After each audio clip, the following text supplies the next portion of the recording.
welcome to all of you. My name is Cindy Shear. I am professor and program chair for our programs in research psychology and integral transpersonal and somatic psychology, and also the Masters of Fine Arts at CIS.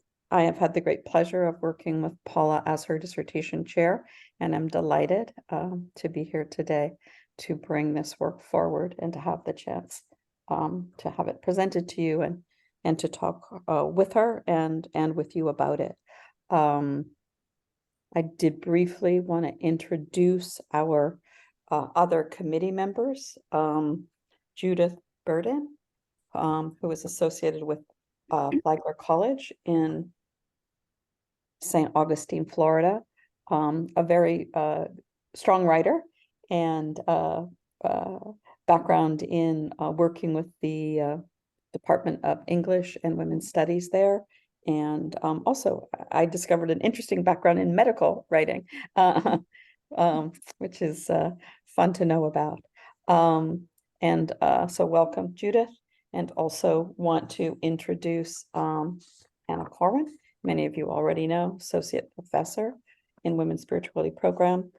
And thank you, Anna, for all of your work and contribution to this committee. Anna is the author of Embracing Age, How Catholic Nuns Became Models of Well-Being, and so has years of background in working with issues related to Catholicism, and so I very much appreciate all of the perspective that she's brought to our work. Paula, I'm going to let you introduce yourself how you want to be introduced, and I want to welcome you and invite you to present your dissertation work to us. Thank you, Dr. Shear. I appreciate that. And welcome, everybody. Thank you so much for your support. I am grateful for all of your presence. And I am going to get my presentation up. So yes, this is Paula Seymour-Holanchock, and I am going to present on my thesis of Mary Magdalene, Women, Sex, and Sin. So I'm going to start with a brief overview of how this process began, and then I'll move into the methodologies, the review of the literature, process and findings, interpretive lens, and then followed by my conclusions. So as represented in the image on this slide, the spiral structure of this dissertation took place as it symbolized my journey and the twists and the turns that it took to get me to where I am today. Spiral in nature, meaning that I integrated two methodologies, intuitive inquiry and spiritual feminist hermeneutics, that followed what I refer to as a home-away-home format. And it allowed me to emphasize the knowledge I gained while, for example, I was at home receiving intuitive messages. Then I had to go away to bring meaning to the messages, which is where spiritual feminist hermeneutics came into play as well. So the intuitive process began in 2016 at CIIS in a sacred lineage class where we had to trace our mother line. So during that process, we had a guest speaker in the class, and after the presentation, the individual came up to me and said, "You need to research the Magdalene laundries and Mary Magdalene and your mother." So it was a little bit shocking. I wasn't sure what to do with all of this information. We had not started the Motherline project, so this was at the beginning. So I left with what she had told to me, and I'd say this was the beginning of the intuition or the intuitive inquiry process, and it began with it was a woman at that time. So I started researching the Magdalene laundries, and I found information that was pretty horrific.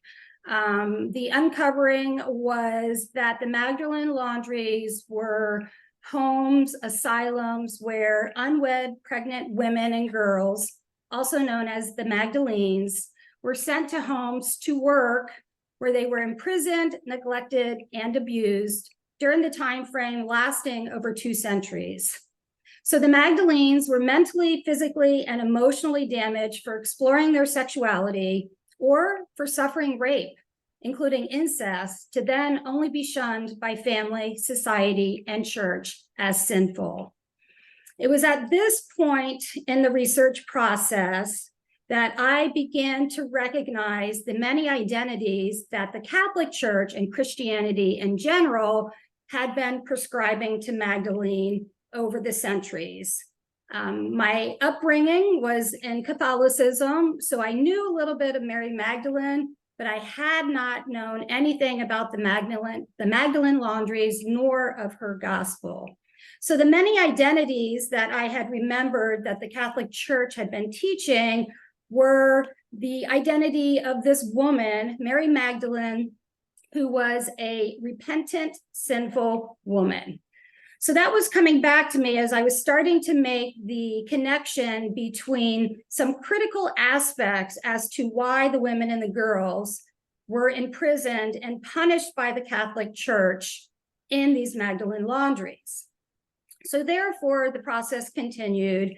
The research questions emerged after I learned about Mary Magdalene and the Magdalene laundry, and then I was guided to her text to find out more on how can I begin to answer my research questions. So the research questions that I formulated to help me understand these connections between, again, the Magdalene laundries, Mary Magdalene, and my mother were, how do the Roman Catholic Church and Christianity in general define sexual sin for women? And can the patriarchal religious conventions of this understanding of female sexuality be overcome through a path of spiritual realization as taught and experienced by Mary Magdalene? So to begin answering these questions, I first needed to realize that there was a problem with how the Roman Catholic Church and Christianity in general defined women and sexuality. So after I determined that there was indeed a problem, and the problem was that I found through the research that a counterfeit narrative that was being taught of Mary Magdalene on women, sex, and sin has led to gender-based violence, which was represented in the incarceration, for example, of women and girls in the Magdalene laundries. Therefore, over the 7-year process, the research process, breakthroughs, insights occurred through intuitive and reflective experiences, answering these research questions. The research revealed ideologies surrounding these key themes: body and sin, soul ascension and entrapment, visionary experiences, and the number 7. It's important to recognize that the number 7 is a really key element to my research. It was something that I could not let go of. I had seen many people and had tarot cards read. I had spoken to professors. I had done meditation. I had done everything to try to let go of the number 7, but it would not leave me. Even though I was told there was no room in academia for numerology. So somehow I had to figure out what this number 7 that kept coming to me was so powerful and what the meaning was. As again, this is something that drove me into all of my research. So therefore, the methodologies that I chose, as I mentioned previously, are intuitive inquiry and spiritual feminist hermeneutics. I needed a methodology that would allow me to move unrestrictedly and apply my intuitive knowing which is the subjective knowing, with an objective form of knowing, which is the spiritual feminist hermeneutics. So using a combination of both the subjective and the objective knowing concerning experiential intuitive experiences were used to address potential obstacles presented by inflexible scientific rules or even church ideologies. So it all began with separate inquiries that guided me on the path of intuitive inquiry. And although extremely difficult, I recommend it, but I recommend it with hesitancy. that it guided me allowed me to learn to trust the process of intuition and receiving and sharing information that falls outside of traditional research methods. So during the methodological process or the data gathering and research collecting, I began to see the interplay between the subjective intuitive inquiry and the objective spiritual feminist hermeneutics, and began to really be able to work with and see how they inform each other, but also how I was able not only to work with the material, but how the material worked with me. Because I can tell you that I did not choose the material that was presented to me. The material, again, came to me.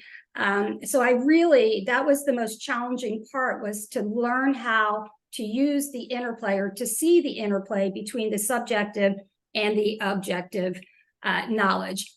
Therefore, I chose Rosamie Anderson's 5 cycles of intuition to use for the intuitive process. So as we move through the presentation, on the presentation slides, you'll see where each one of the cycles are as the research process progresses.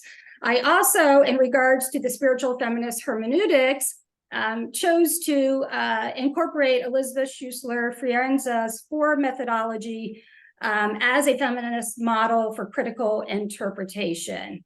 So again, recognizing that I needed the spiritual feminist hermeneutics, the objective, so that I could really bring meaning to what at times seemed very ineffable or hard to bring down into or create a language for.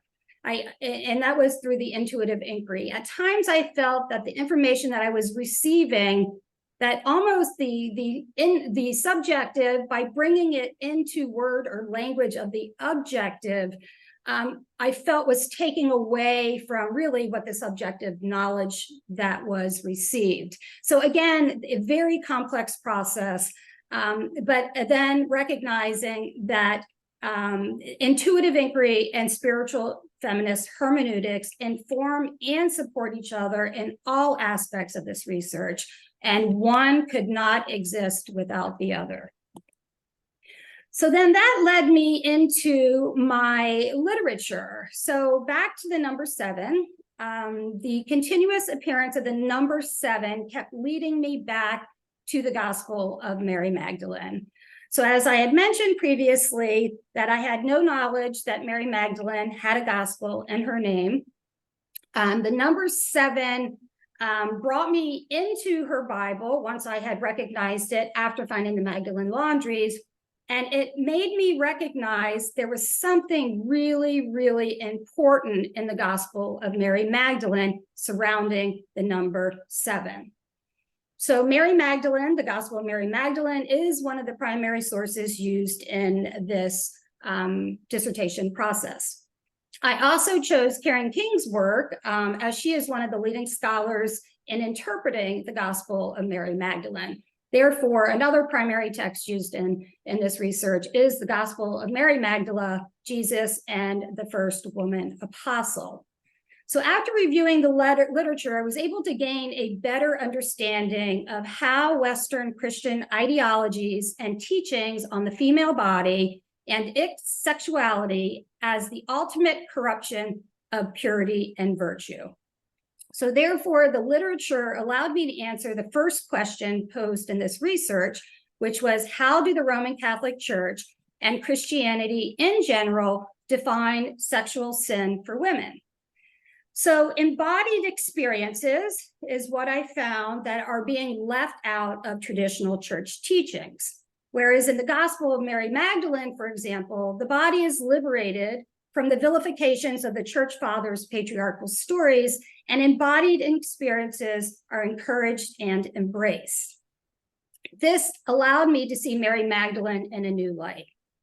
So instead of seeing what I'd been taught in my Catholic upbringing of a repentant woman, I now saw a woman outside of these traditional church teachings, and I saw that she had something really, really important to share. And I was called to help bring that message into the commons. So what I found through the literature and through the reading of the Gospel of Mary Magdalene is what she calls the 7 powers of wrath, or the model of soul ascension, which I believe is critical to liberating women. And I believe that the discovery of her soul ascension model opens up new insight into seeing into the lives of women. Yet, as I understand the teachings, the powers have manifested into what I call the pervasive nature or the defilement of the body, leading to a type of circular purgatory where abuse and violent acts of the body continue to occur as believers, out of fear, plead for forgiveness and purification to be saved from sin, while not understanding how they might be released from the bindings or addictions. So therefore, Mary's 7 powers of wrath, as represented here on the slides, have been broken down into 2. She breaks them down into 2. She breaks them into powers of the body and powers of the flesh. So you can see the first 4, and again, I'll get into these a little bit in the future. But I am, and my illustration to the right, you can see, is what I call the entrapped soul. So this is, we are stuck in the 4th power based on our sexuality. We are bound in this space by chains, and we are suffering from the trauma and the abuse based on our addictions to the body, the powers of the body, which are darkness, desire, and ignorance, which leads us into the 4th power, which is something that is really key to this research, because remember that number 7? That number 7 returned, and it took me almost 7 years to find that number 7 in the 4th power of the 7 forms. So again, something to keep in mind as we progress through the research. So I have concluded through the literature that Mary's 7 powers of wrath, as described in the Gospel of Mary Magdalene, may have become the 7 deadly sins, or the counterfeit narrative of Mary's gospel, demonstrating further how the Roman Catholic Church, or Christianity more generally, define women, sex, and sin.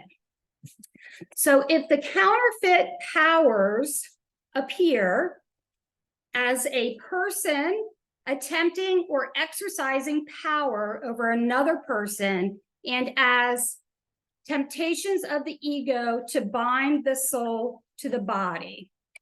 Furthermore, the 7 deadly sins, what I believe is the counterfeit narrative of Mary's powers, became the unforgivable sins, where desire, lust, wrath, and acts of the flesh became traps that would hold Christians captive to a life of penance and guilt.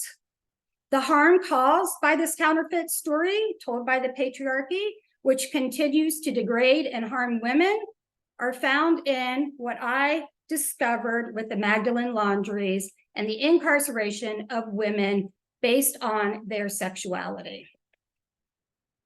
Which leads me to the next part of the research process, which is the process and findings, which is cycle 3 of the intuitive circle, where I was gathering data and trying to analyze the data into meaning to bring to you today.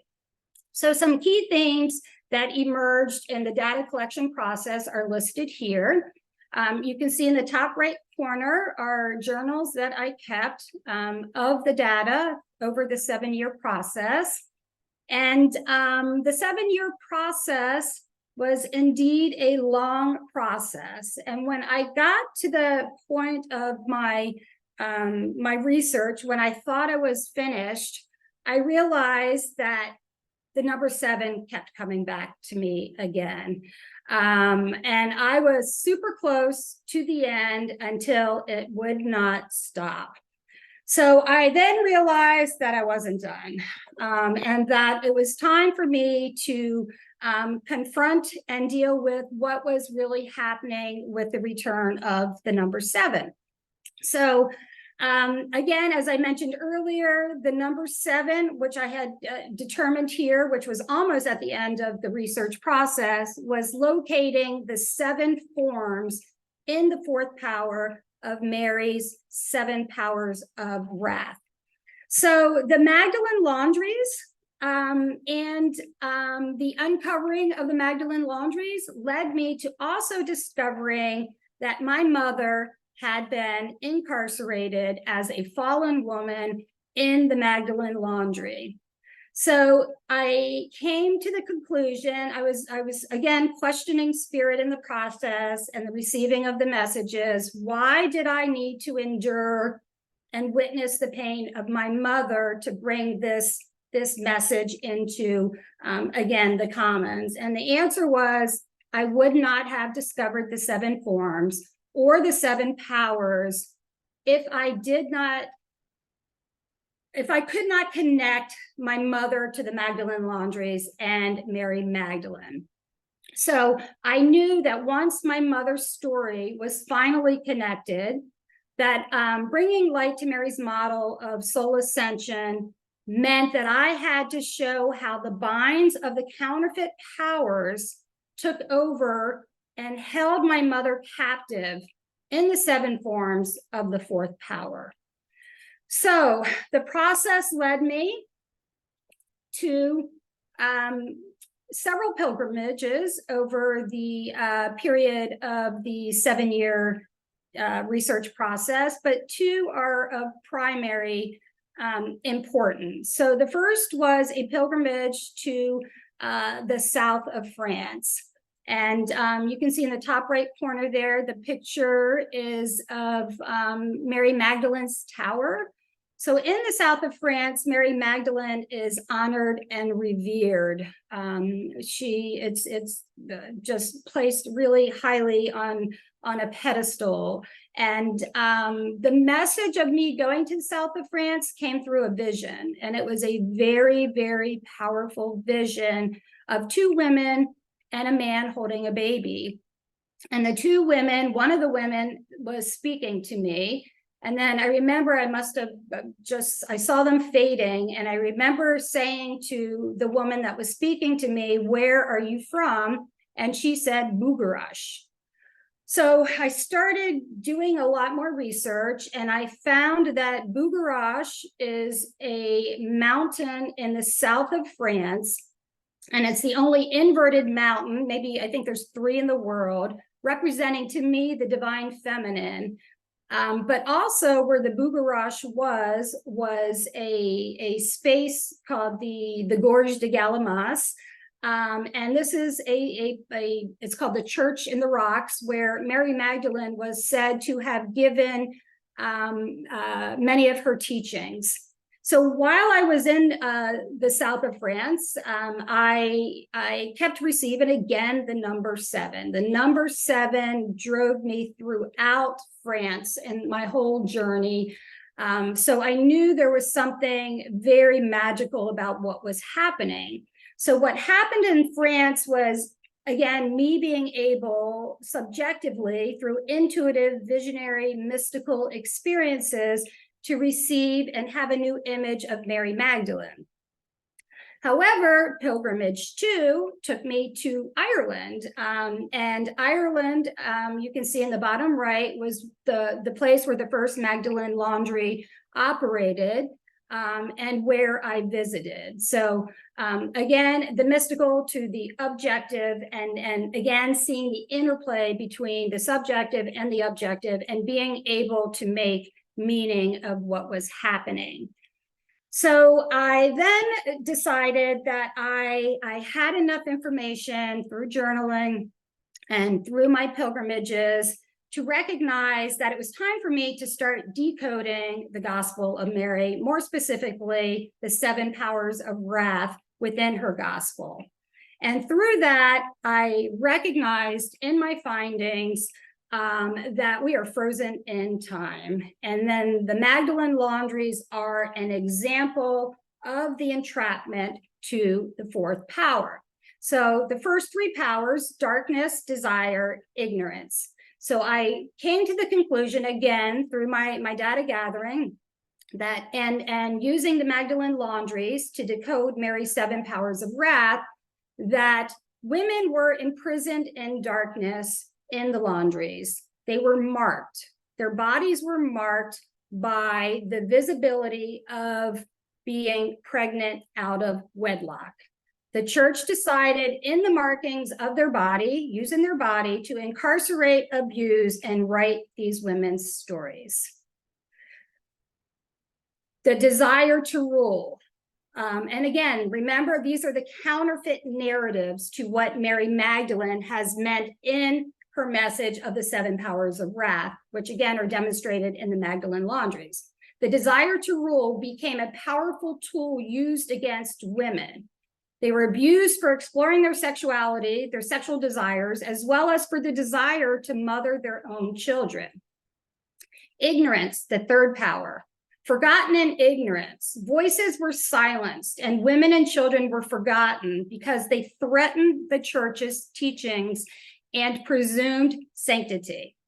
The culpability of the church in their ignorance, for example, knowing that women and children were being commodified through slave labor and human trafficking, and economic gains from saving money on burials by throwing children's remains in mass graves, is the ultimate pervasive manifestation of the 7 powers of wrath. Again, voices were silenced, children were forgotten because they threatened the church's teachings. Therefore, I have seen it. I have lived it. I know what happens when we're stuck. I know what happens when we do not move beyond the false narratives of church teachings. We become frozen in time, unable to release the binds that hold us captive to the 4th power. Like Mary Magdalene, my mother, and other women incarcerated in the Magdalene laundries are voicelessly silenced. Their stories are hidden out of fear that they too would be questioned on the accuracy of their stories. Being forced to silence, the controls of the 4th power took hold as the stories of Mary Magdalene and my mother became more insignificant as the years passed. At the same time, the counterfeit stories of the disciples and the church fathers became truths. It was at this stage in the research when I realized that Mary's 7 powers of wrath were separated by body and flesh. This was when the emergence of information that it was almost like it was being channeled through me so strongly. It wasn't even part of what I had already written or even part of the dissertation process. Therefore, I had to really bring in information about what the critical areas regarding the powers of the body and the powers of the flesh were. And how understanding the relationship between body, soul, spirit, and flesh needed to be shared, as it was looking at the counterfeit narrative to the embodied experiences of soul ascension. So I learned in the process that the distinction is very clear. In my understanding, the body is the edifice of the soul. And the flesh is what the body comprises and keeps the body intact. Current church teachings focus on the body's resurrection instead of the soul ascension, thus encouraging the soul to remain entrapped to the body. As a result, Christians believe in the mystery of the resurrection of the body upon death, even though the body is temporal. Therefore, the 4th power, the zeal or the excitement for death, has been replaced with the fear of death, keeping us bound to the 4th power. In the process, the sacredness of spiritual resurrection has been forgotten in the teachings. In turn, bodily resurrection has become the counterfeit narrative understanding of the soul's ascension. Therefore, I present the human trinity. And the human trinity is the integration and balance among body, soul, and flesh. While in human form, the body and soul could not exist without the other. The flesh is mentioned numerous times in New Testament scriptures, and the flesh also plays a significant role in the Gospel of Mary Magdalene. For the purpose of this work, I assume the Holy Spirit, or the breath of God, resides in all beings. Therefore, the relationship of the body, soul, and flesh is unique in each human, with the body and flesh being temporal and the soul eternal. Since all three are pertinent to all humankind, each needs the other to exist. Thus, I refer to it as the human trinity.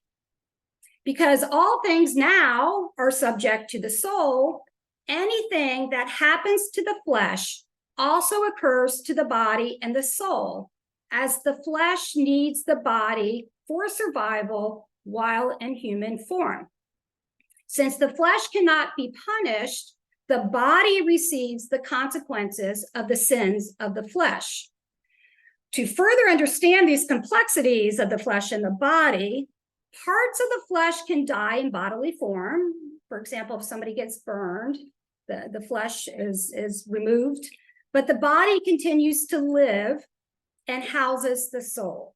Nevertheless, when the body dies, the flesh dies and the soul remains. According to church teachings, the body remains pure only through sexual abstinence and is thereby witnessed in God's eyes. Because the body is the edifice of the flesh, fleshly desires are now bodily desires. So my understanding of church teachings is that sexual desires of the flesh corrupt the body. The flesh and sexuality become synonymous, and to keep sexual desires of the flesh under control, the church has created physical cages or prisons for the body, such as with the Magdalene laundries. The body becomes corrupt due to the desires of the flesh, as seen in the markings of a woman's body. The body is made in God's image, pure and perfect, but becoming pregnant out of wedlock is considered proof that the desires of the flesh won control over the body, and loss of virginity was proof that a woman was no longer pure. The Gospel of Mary Magdalene, I believe, offers a new narrative focusing on a harmonious trinity rather than one where the body, the flesh, and the soul are at war and disunity. I believe Mary's teachings intend an understanding, again, of what this harmonious union looks like. But again, the counterfeit narrative has corrupted this union, and there are numerous forces, institutions, and political gains. So therefore, concluding, there is hope here. And the hope to the right is my illustration of what it looks like when we move away from the counterfeit narrative of women's sex and sin. And the final, we achieve soul ascension, and we now have a liberated soul, and we are no longer stuck in the fourth power. So the discovery of Mary's model of soul ascension provided me with a fundamental piece of information that led again to the 7 forms of the fourth power. But more importantly, when women's stories are rejected and false narratives are held as truths, we become trapped in that fourth power, as demonstrated with the Magdalene laundries. Lastly, when women's stories are heard, we can access essential knowledge, such as Mary's model of soul ascension, demonstrating our ability to attain spiritual liberation. This study highlighted the harmful effects associated with the entanglement of counterfeit narratives and their damaging effects on women. However, the study also reveals that we can overcome the patriarchal religious conventions of this understanding of female sexuality through spiritual realization as experienced and taught by Mary Magdalene. So in order to change the current narrative, women's stories must be documented and heard. And this study contributes to a repository of women's stories so that those who have been silenced and whose stories have been suppressed may finally have their voices heard. Moving beyond the distortions of the past and recognizing the sacredness of the body will help to transform mainstream theories and theological discourses situated both in scientific and historical knowledge, which continue to define women, women's experiences, and women's ways of knowing. If Mary's teachings remain hidden, so do women's experiences. For women to be truly heard, Mary's model of soul ascension must be seen, finally made visible, because society can begin establishing new values for women. As I started at the beginning of this presentation, this dissertation process has had a spiral structure to it. So if we are to move through, again, back home, away home, and we shift the perspective to consider these questions here. What if? What if Mary was truly offering liberation to us? How would your life be different? How could this bring you closer to God and Spirit? So although the completion of this dissertation has ended in 2023, a 7-year, 7 representing completion, how beautiful is that? I also know that because of the circular nature of the intuitive process, that it never ends. I've only returned back home again to await for the next part of what it is that I am graced to share with you. Thank you.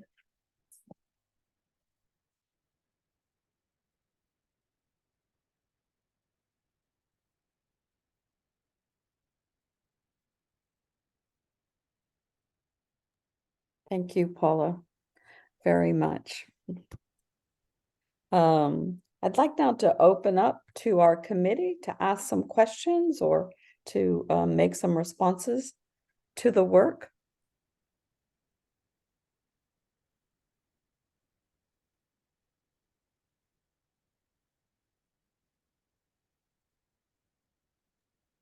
Sure, I can ask. Is that okay? Can I ask a first question? Sure, please, that'd be great. Thank you. Okay. Thank you, Paula, for your presentation.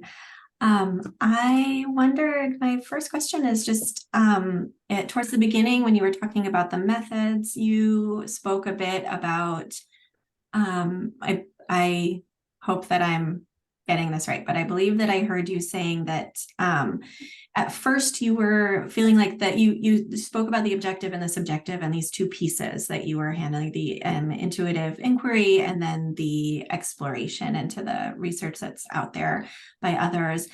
And you talked about kind of two dynamics, this dynamic where at first you felt like one was taking away from the other. And then you spoke a bit about how I think you said that later you came to see them as supporting each other. And I wonder if you could speak to us a little bit more about that process. Where did you see the conflict arising? And then where did, if I heard you right about hearing the resolution, how did that come? And can you speak in a little bit more detail about that? Sure. Thank you, Dr. Corwin, for that question.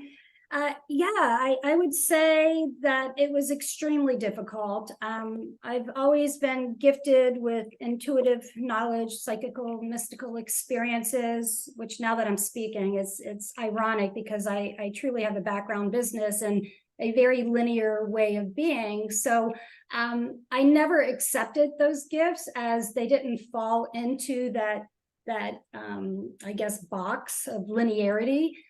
So when through this process, when the intuition became probably the strongest it's ever been in my life, that I knew that I had to somehow learn to work with it. But the difficulty again was in my ability to not only you know, in Mary's gospel, she was met with resistance by the apostles for sharing what she received through a visionary experience, which I believe is one of the reasons why her book went, you know, the apostles or the disciples couldn't understand, because they had not received a vision or the ability to experience what she had. So I guess the fear of maybe experiencing a similar situation as Mary, and how do I take what might be considered strange and bizarre and deliver it into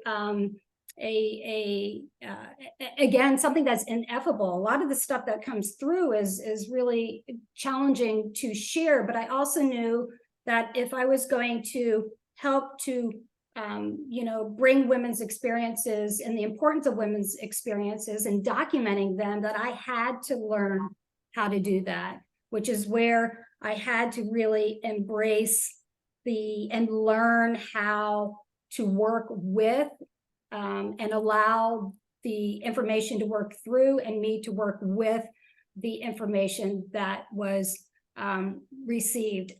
You know, I really probably didn't get that aha moment. I think Dr. Scheer and I were talking recently, maybe till last semester, of really understanding what that interplay was.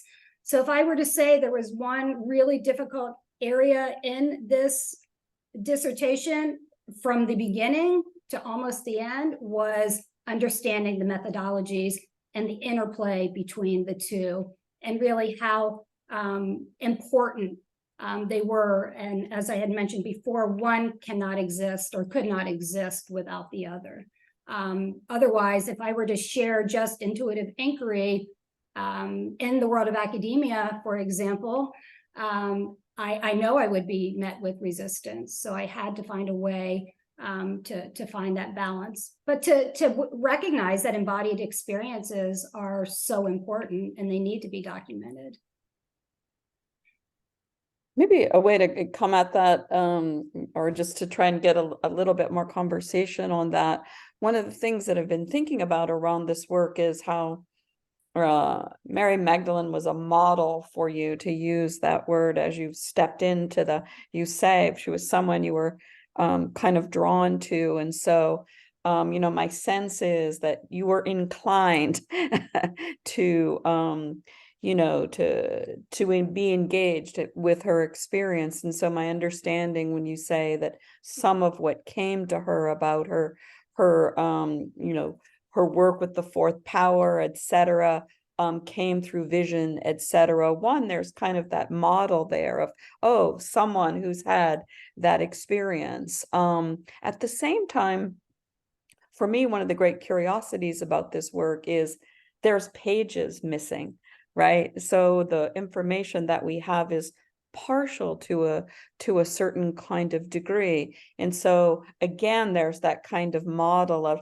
if you're going to interpret, if you're going to work with the text, there is this sort of willingness to have a leap of faith, or to put pieces together, you know, according to what you have. And so I think about that in your process of how you sort of gained, you know, the sort of experience and, you know, willingness to kind of trust your insight in readings. And so maybe I'm, you know, I hope I'm offering a kind of friendly addition to the question of what allowed you to really sort of feel like, yes, I've got some things here, tangible things here, while I'm also really learning to attend to these larger things that are coming to me, less, maybe more intangible, and I'm able to use them to put together, because you make quite a confident reading in the end from this text. And so,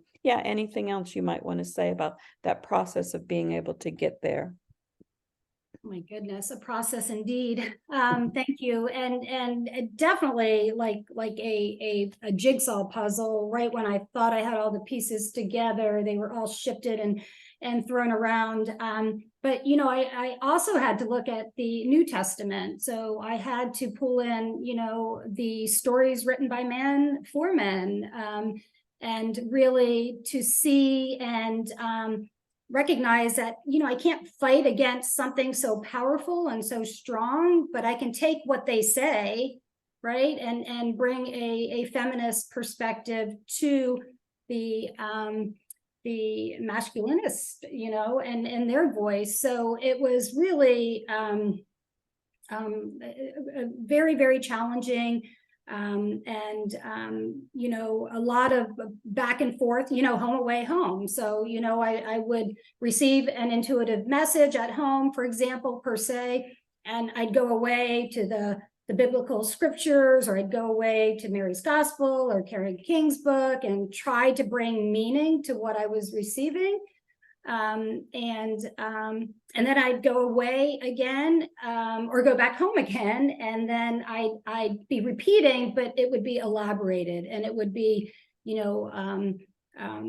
it grew. So everything grew, home away home, through the whole process. But again, I couldn't just present my intuitive knowing as much as I'd love to. I know somebody had said to me at the beginning of starting CIIS, Paula, head in the sky, feet in the ground. Mm-hmm. I think that's a perfect example of, as much as I want to be up here, as beautiful as it is, I know that I have to be down here doing the work. Mm-hmm.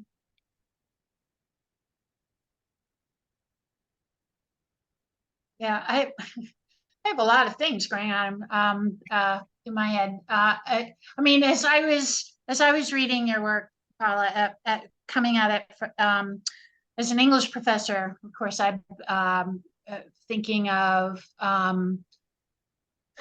mystics like Julian of Norwich and the wife of Bath, and the sort of and just the ongoing issue presented in literary figures of the woman who is a visionary and yet is not heard because her narrative, as you're talking about, it's sort of finding the language in which to speak that narrative, but also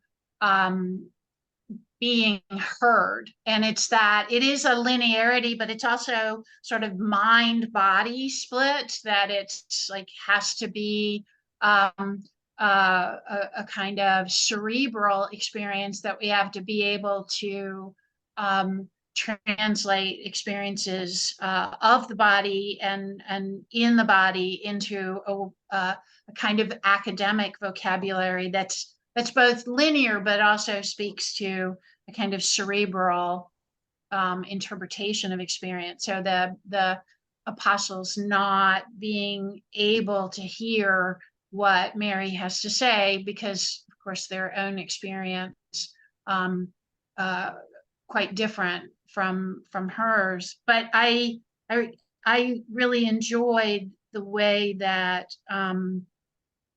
your methodology, your choice of methodology, is sort of itself a reclamation of the narratives written on the body and in the body, that you are just like the wife of Bath. You went on these pilgrimages, and there was a time in which to experience truth and then to speak truth, and so sort of countering the counterfeit narratives of the body with the narrative of your own body's experience of this, and your mother's body, and sort of pushing back on that the academic, the objective and intuitive is academic, but it's also a significant gender divide, right? And so I like the way that your methodology claims a space for women's voices. Yeah. Thank you, Judith. Yeah, I actually had phenomenology of mysticism as another methodology, and did a lot of work in writing with other women Christian mystics too. But as the process went, that went away too. It became too complex. So yeah, but I appreciate that. Thank you.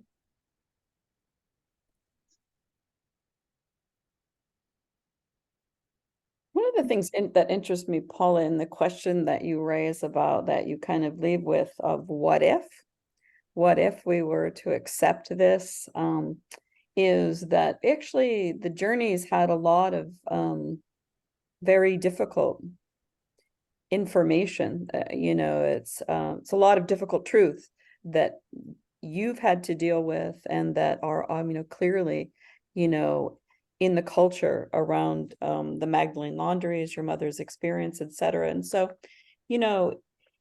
I'm very interested in Mary Magdalene's gospel being this model of that that the what if is that you may have to negotiate a lot, that there is this path towards a kind of connection to pure consciousness, and establishing relationship between spirit and body in ways, but that there is this, as long as, I appreciated the insight that you had of that you can have this pure consciousness, but you don't necessarily get to stay there, right? You come back. And so that cycle is there. And so I'm just in relationship to that question of what if, how do you hold that in that it's not a pure process, it's a multi-layered process. And so I just wonder, how do you hold that idea of accepting the what if while also understanding the range of what's required in the process? Great question. Thank you. And I have to say that through this process, I came to the realization that, like you were saying, I could be in a different state of consciousness and in the spiritual realm, and then come back into the physical realm. But a strong realization that I had was I'm stuck in the fourth power. So, although I've had, visions of the fifth and the sixth powers, and but I myself am also trapped by the bindings of,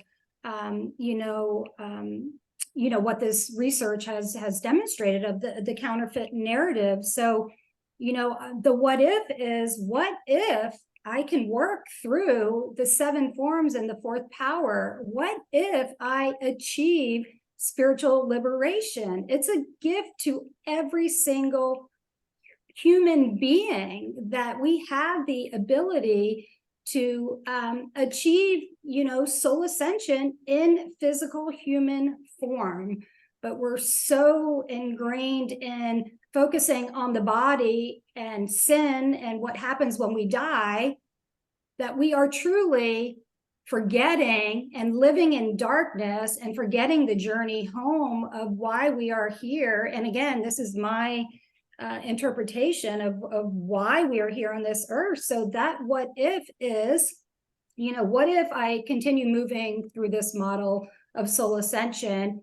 What if I can bring this to the commons? What if I can help other women be liberated from the entrapments of counterfeit narratives? And we can start documenting and writing our stories and our experiences to be accepted as truths and not some crazy, bizarre stuff.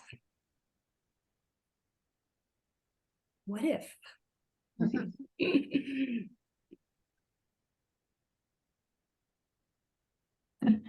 Sorry, my kids are home for Indigenous Peoples Day, so but I do have another question for you, Paula, if you don't mind. I am sorry, got a little distracted, my daughter.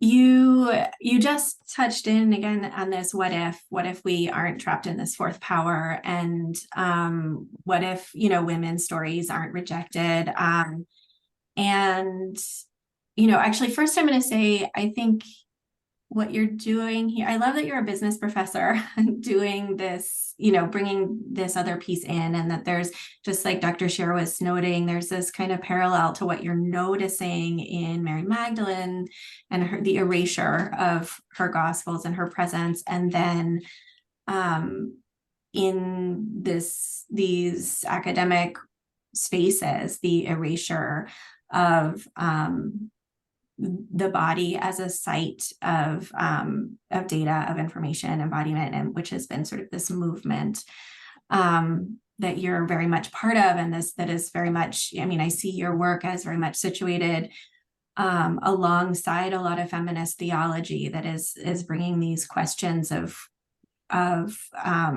what they call theological anthropology. What happens when we look to women's experience as God, also as God's testament in the world, is I think the way women feminist theologians would put it. And so I see you really, we're part of a really interesting movement that is going on right now that is pushing academia and pushing feminist theology in various ways.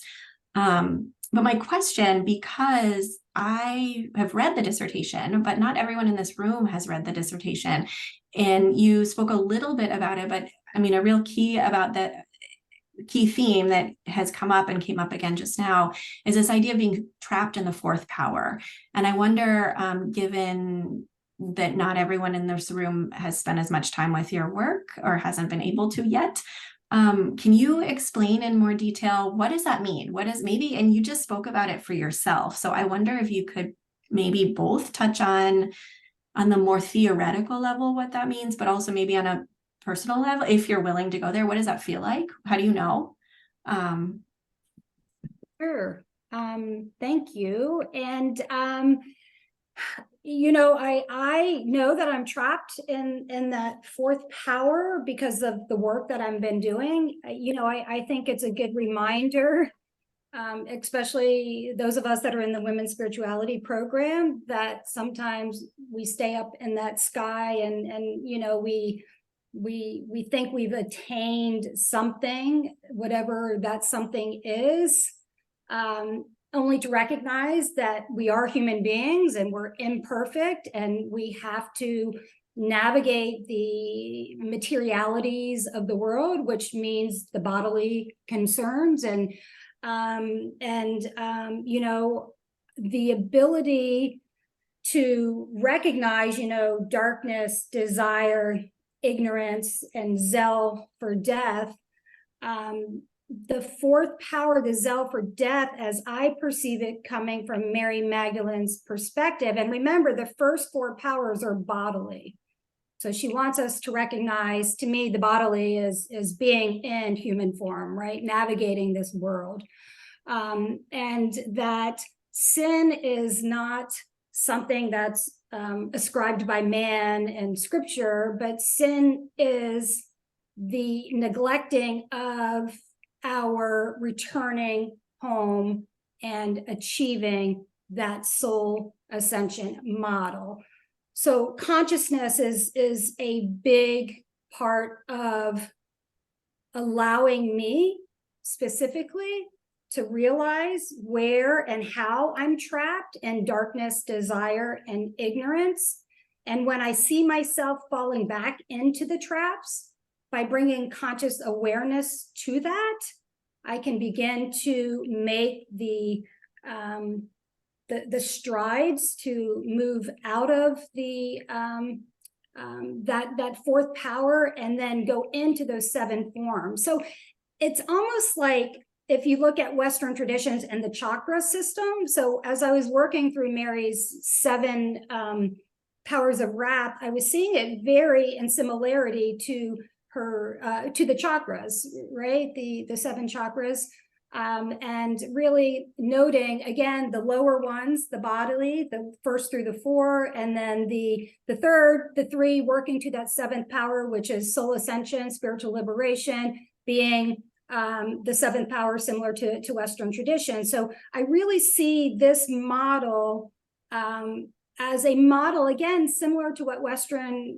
traditions teach, but for Christians in Christianity, and the ability for Christians not to be living and stuck in guilt and fear. And my Catholic upbringing has me, I mean, for years of guilt and what I've done, and based on my sexuality and my exploration and what I experienced, that has me still trapped in this fourth power, but also recognizing that even if you made it out to the seventh power, doesn't mean that you can't come back and to the first, second, or third powers, right? So I know it's really complex, but it's recognizing that just because we attain this spiritual enlightenment, this spiritual realization, that you don't stay there, as you said, Anna, right? We don't stay there. So we have to come back into human form, which means that we are now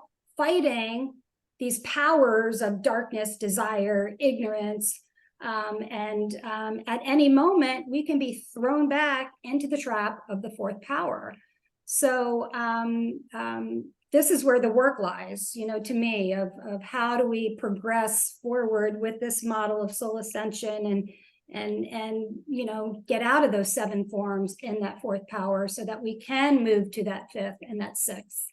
And the ultimate goal is that seventh power. And I can say, I mean, it is not easy. You can't just sit down and start meditating and journaling and all of a sudden come to this of spiritual realization. So it's not for the weak-hearted. It's for those that are wanting to find that liberation and to be free of the binds that hold us trapped. Sorry, that was probably a lot more than. Thank you. I think Annette's got a hand up, so let me move away from committee questions and let Annette ask one, please.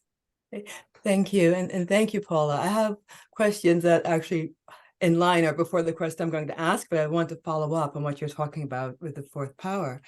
And as I say, coming out of the trap of the fourth power seems to be more, let me ask you, is it a matter of sort of redefining and revalorizing things, darkness, desire, sin, ignorance, sort of more of a redefinition and revalue, what those things are and what they actually look like in one's life. Right. So thank you, Annette. So the darkness, desire, and ignorance, when you're trapped in the fourth power, it's because they become corrupt counterfeit powers. So it's the corrupt, they become corrupted powers based on the counterfeit narrative of the churches. So you're exactly right. So if we can reimagine what Mary's powers are supposed to be, as I believe she wants them to be shared as, and we can let go of those counterfeit narratives, then the corruption of the powers will subside. It's if you can think of it as the ego, the powers might be the play of the ego, and how the ego comes into, and again, this is my interpretation of how I receive. Thank you. Can I do my follow-up, Cindy? Thank you. I was about to say, just appreciation, Paula, because it's really a fine line you have walked, like threading the needle between bringing in this totally subjective realm and the academic voice that's needed within an academic institution, right? Because you are writing a dissertation within the walls of academia. So it is, how do we thread that? How do we walk that fine line? It seems like you have really done a good job at doing that. And it's like bringing, for me, it's like as opposed to Descartes' mind-body split, he's looking more at a mind-body integration, right? And sort of bringing that through and looking at the feminist methodologies and the critique of masculinist methodologies and ways of knowing, ways of seeing the body and the place of the body within the academic realm and as a methodology in and of itself. So I just wanted to congratulate you on that. I think a wise friend, Kevin, who's here, I believe, told me, women, step out of line. For voices to be documented and to be heard, it's time for us to step out of line and quit with the little or the easy way. I tend to make things difficult for myself, as I did with this, and you're right, it was a tiny little needle that I was trying to pull a lot of information through. So I'm grateful for all that are here and all that have guided me and on this journey. It's been a whirlwind.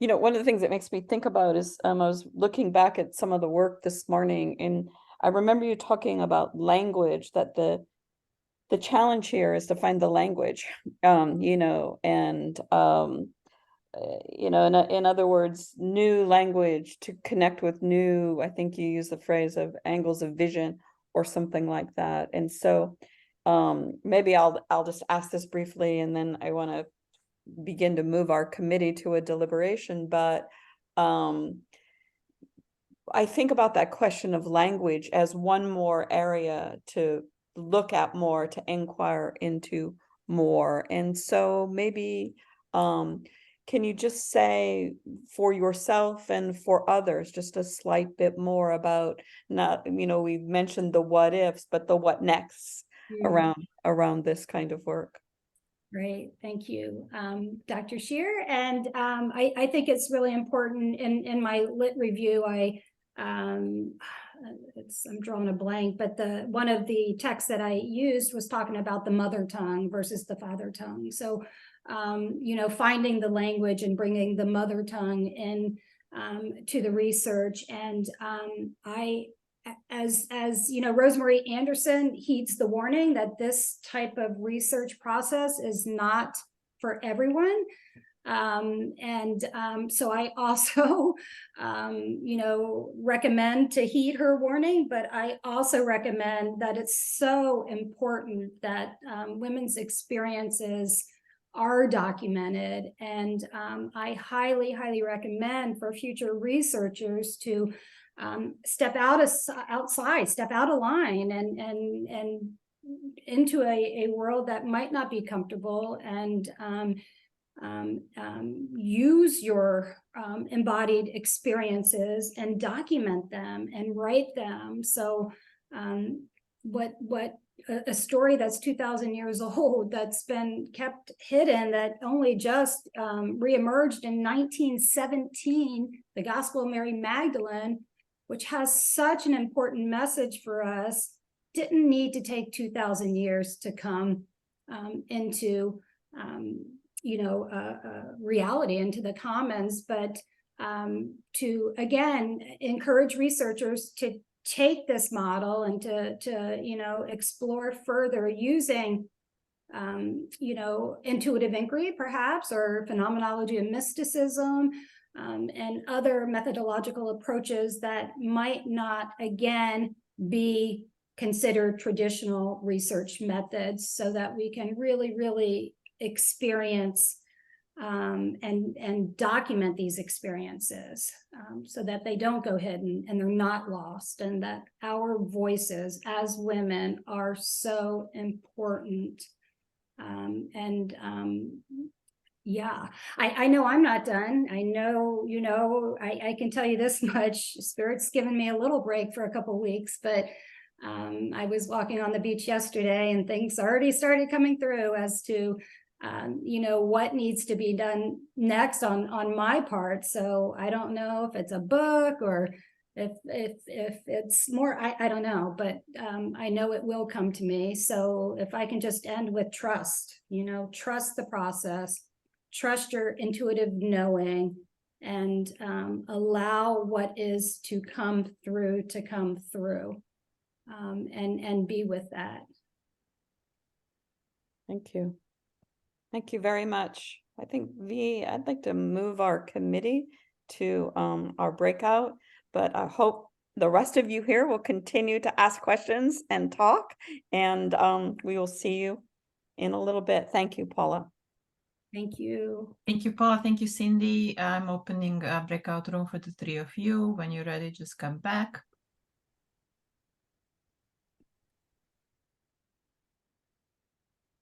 And the rest of us are staying here. Stay put, but don't stay quiet. Hi, Paula. Okay, I know. Paula, when you spoke, I'm just going to jump in. Oh, jump in, of course. When you spoke about, you know, you're taking the class Sacred Lineages and the Mother Line, I've said that is all that has been. I see there's several of us older students, who are some of us are on here, and some old classmates are on here.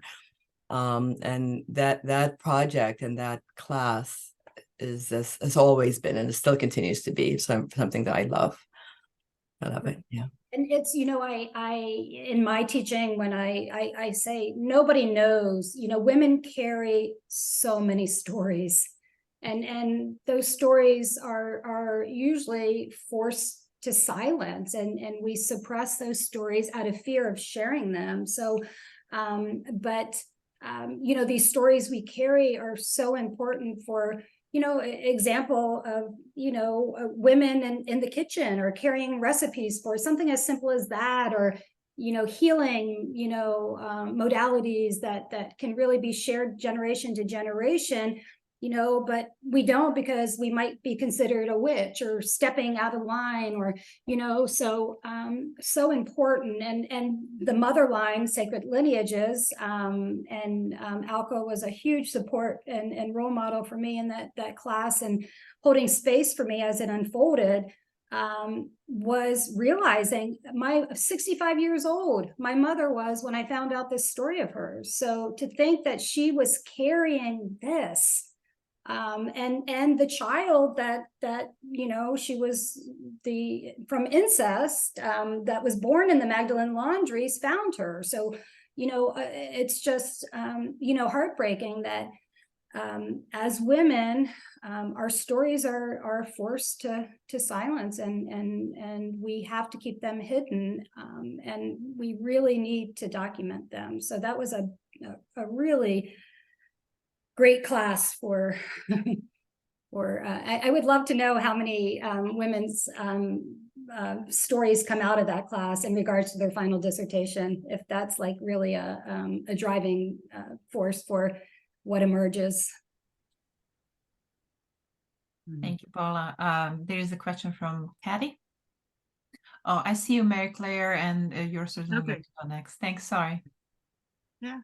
Hi, everyone. This is Kathy here. It's good to see many of you. And hi, Paula. I'm not sure if you remember me. We did integrative seminar together and presented our master's work together in that class. And not too long ago, I found a piece of paper that I printed of the feedback that you gave me. And I didn't know you were defending today. And I'll expand more later. I'm going to send you an email, but I just want to say I had a dream last night about the powers. And I was listening. I learned about all of this because of you, first of all, in that class in 2018. And last night I had this dream that someone was talking about the powers, and they were saying some inaccurate information. And I was like, no, I think it's around 7 powers, 6 or 7 powers. And I know this because my friend did this research, and that's you. So that was last night. And then I didn't know you were presenting today. And I was getting ready to start writing an application for a doctorate program. So I opened my computer and something was saying, check your email, check your email, check your email. And I opened the email and there was Violeta's message. And I immediately clicked on the link, and here we are. And I'm so thankful for you for this wealth of knowledge and your research and your story. And I always tell people about that because I learned so much. And everybody here as well, Dr. Williams, hi. And that class, and how important is to tell stories, and especially everything that is being kept secret, right, within women history and our scholarship and whatnot. So I don't want to take a lot of time. I'm going to reach out to you. Congratulations.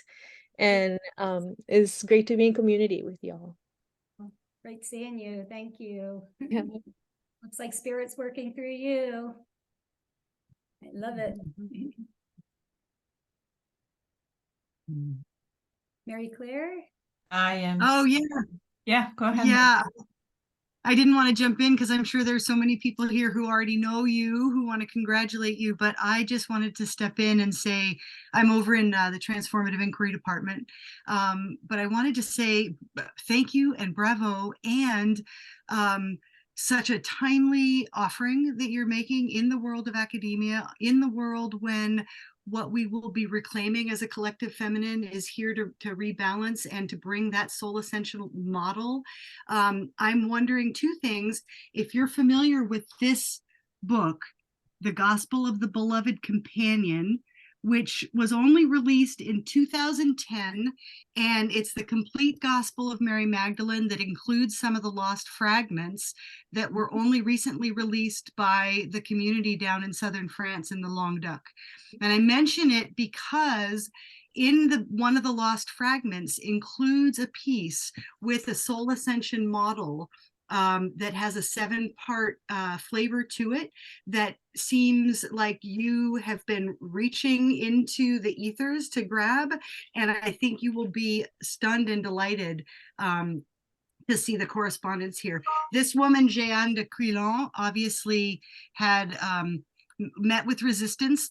Some of the folks in her community weren't sure that the world was ready for these fragments to be released, but then there was enough consensus reached. So I mention that because it dovetails perfectly with what seems like are the next pieces in what was coming to you on the beach. And it and the Anna, you know, the grandmother of Yeshua's grandmother, Anna, seems to be really on the rise in bringing forth the voices of the Magdalens, of the lost Magdalens, and you are clearly clearly in service to that lineage. And I am deeply grateful and look forward to however any kind of collaboration ongoingly, any way I can be in service to your continued work. Oh, So. thank you. Wow, I haven't heard of that book, so I'm excited to Yeah. You know, Jean Leloup was one of the other books that I had used in the text just to bring a masculine perspective. And he also talks about the 7, he doesn't call them powers, but so, and it's all through the Bible. I mean, St. Augustine of Hippo talks about the 7 climates. And so there's, you know, the masculine has also a perspective, which is counterfeit to the feminine. So it's interesting to see the play again, like between those two. So I'm going to get, thank you for sharing that. And thank you. It looks like V already put it in there. She was quick. That's awesome. Thank you. Thank you. Very, very powerful and very timely. Thank you. Thank you.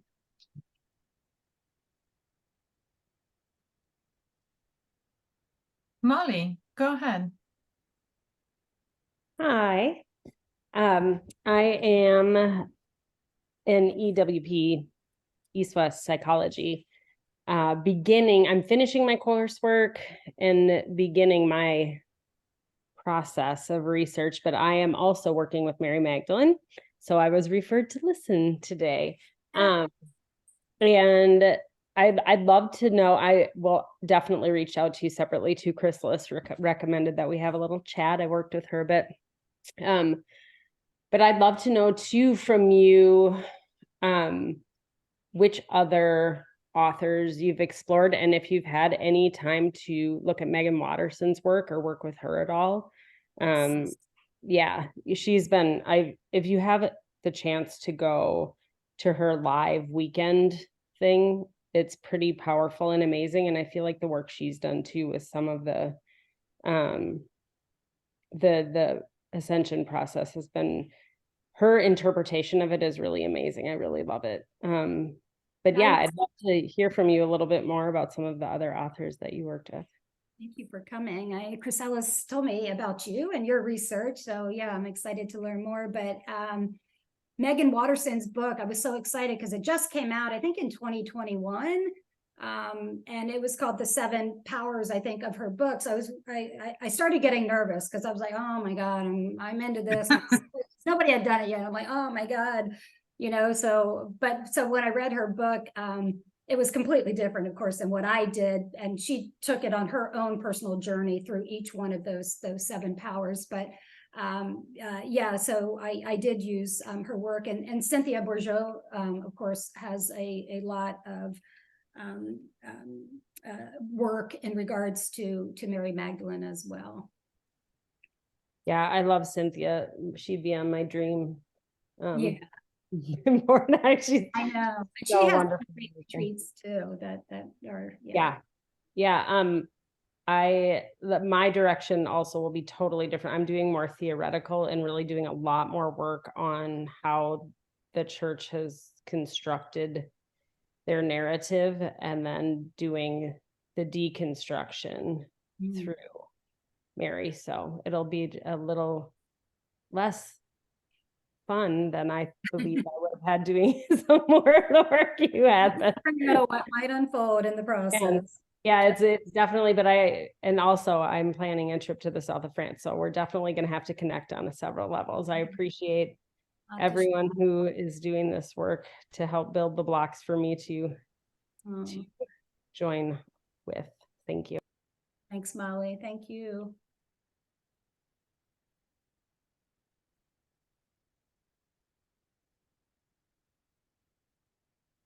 Nice. Kevin, thank you for coming. Max, nice to see you there. Well, I can't see you, but I see your name. And Dee, all my writing center friends that helped me get through this process. Sandy, Medea, always reaching out, sending that loving energy. Okay. Did I see? Yes. Welcome back, the committee. Paula, congratulations. Dr. Holanchock, we are very pleased to accept your work and thank you so much. One of the things that came up in our conversation was what a pleasure it is to work with you. Some of us have only been connected with this committee, for a shorter period of time than others. And I have to say that from my perspective, when, as a dissertation chair, when I ask someone, can you do this, this, and this? And then not only do they do it, but like they do it right away, within weeks, it's back on the desk to be looked at. It's really been a tremendous pleasure to not only feel like, oh yeah, the work is getting done, but actually that we've had this really genuine dialogue about it and that have been, working together to make it better. So thank you for that. Thank you on behalf of the committee. And I very much want to congratulate you on your completing your dissertation and earning your PhD. And thank you, Dr. Scheer and Dr. Corwin and Dr. Burdan. You have all been amazing, and I am super grateful for all of you. And I'm an Aries through and through, so probably the reason why I get everything done immediately. The fire under myself. So yeah, thank you. Wow, this is just crazy. It just ends just like that. So I will follow up with you offline about a couple of things. I'll because I want others to have these few minutes to congratulate, but I'll just let you know that if you can resend the approval form to Judith, we'll have a process for sending it around, and I'll collect the other forms. I'll write to you about all this separately. Anyway, we have like 4 minutes left here, so I want others to be able to congratulate you. Just a quick congratulations, Paula, Dr. Holanchock. It's been a pleasure in this short time to get to know you a little bit, to get to know your work. And my goodness, just echoing what Cindy's saying, you really just are fast and dedicated. And I really I admire that tremendously. So congratulations. Leanna, thank you. Yes, congratulations, Paula, and I'll see you down the hall one of these days. Our offices are right down the hall from each other, and hopefully somebody will figure out to put up a big sign above your door so you can celebrate there. Yeah. Congratulations, Dr. Paula Holanchock. My favorite thing to say is that wonderful moment. They're welcome to the club.